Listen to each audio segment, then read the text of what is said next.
Here with head coach Danny Padron, heading into the week with Hardin-Simmons. Coach, it's senior day. I know you have 7 seniors that'll be playing in their final ball game for you. Talk a little bit about those 7 seniors and what's special about senior day here at TLU. Well, seniors have committed those 4 years, and when you do that, that's something special.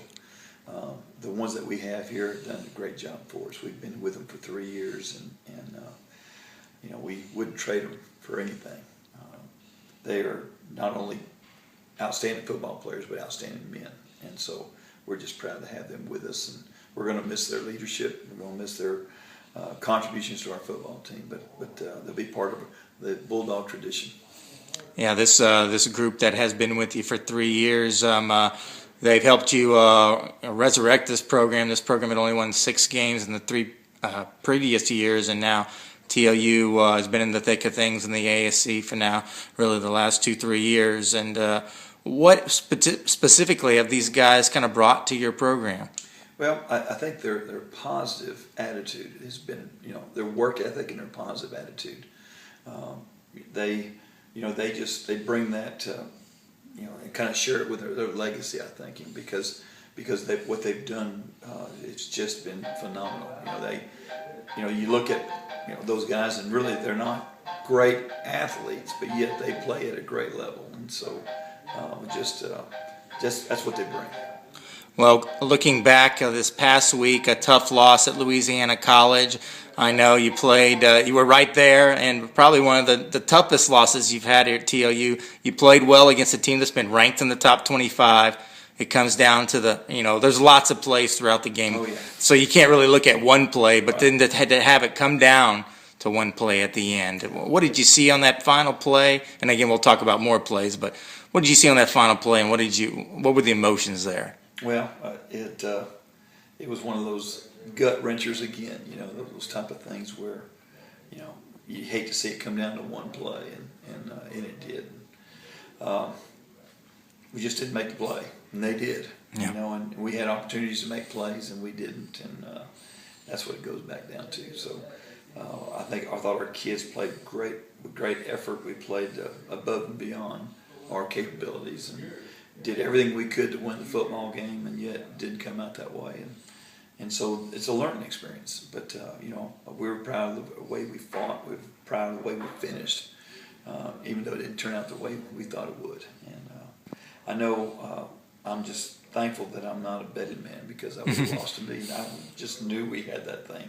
When we took that ball deep in our end of the field and took it all the way up there and ran that clock out down to 40 seconds and had Allen with an opportunity to kick it. And I think somehow that ball might have been blocked, or I just didn't. You couldn't tell, but somehow it just kind of died on us. Right. And yeah, I wondered too if it had been tipped at the line. Might have something, but I couldn't tell. We looked at the film and really the video, we really couldn't tell. But I would still do it the same way. You could put the ball in Allen's hands and his foot, and I just know that thing would come out different, but didn't. And so and the thinking, they made some plays at the end. They did a great job moving the ball down the field. Right.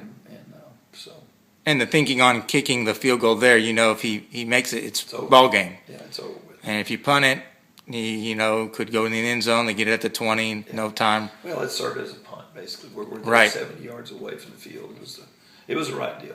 We risked having it blocked, but still, I think you go to put the game away, and I just wished Brent had kept the ball outside more instead of falling. JoJo, we knew we were trying to run off some more time and hopefully give him a chance to go one-on-one with that safety out there, maybe make that first down, and so that's another one that I thought that's a one that kind of sticks, and then of course we had some fumbles and missed guys on the end zone, just crazy things that happened down there. You kind of look at that, and so kickoff return for a touchdown was. We had 5 guys that had shots at him and didn't make the play. All 5 of them were freshmen. So you talk about our depth. That's where right. You don't want to play those freshmen in a big game like that. But it goes back to those little things like that. Right. That stick in your craw. Right.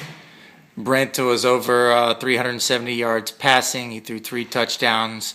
and he did have a couple of interceptions, but overall, I mean, your offense really moved the ball up and down the field. Yeah, I thought Brent did a great job. He really did. I thought he came of age in that ball game, and he's really improving. And there's no substitute for experience. You can go back through and look at what Mitch did the first year, and his second year was a big difference. And I think I think Brent is just experiencing now, finally getting a chance to be the starter, and he's had his moments, but he's really improving. And, I think having competition with Trent, makes him a better quarterback, because I think Trent is another special guy that can play. And so, to have two quarterbacks like that is really good. Again, Colin Bodie found the end zone for you once again. Colin, not much playing time at all last year, and here again this year he's found the end zone, I believe, 3 straight games now, and has scored for you throughout the year. I think 5 touchdown passes, and he just finds a way to find that end zone. Colin just finds a way to beat you. Yeah. He's a coach's kid, and so he has that intangible about knowledge of the game, and just finds the right place and is able to do just the things to get himself open, and just runs great routes and stuff. And he's not going to beat you with his speed, but he beats you with his quickness and his precision and his toughness. And he made several catches on the sideline. He and Cam made some unbelievable catches on the sideline with 1 foot in, and just unbelievable plays that really, of course we lost him that last series. He got hit and knocked out a little bit, and so we kind of missed him in those last two series. Lewis Williams also gets into the end zone for you, Brent, with a rushing touchdown. I think, an unsung guy, you started him, but JoJo Epps was consistent, pounding the ball up the middle, and always an exciting thing when JoJo hits that hole. I mean, the pile moves the other way. Yeah, we call him Night Train, yeah. And he hits you, and you better get off his tracks, because he's fixing to hurt you, because he runs very tough, and he had just an exceptional week of practice. That's why we started him. Defensively, Darnell Bohannon-Bay had an interception. He recovered a fumble. I think after we were looking at the film, he probably blocked that extra. Bo-Bay's, we've always felt like he was our guy, and he's starting to make the plays.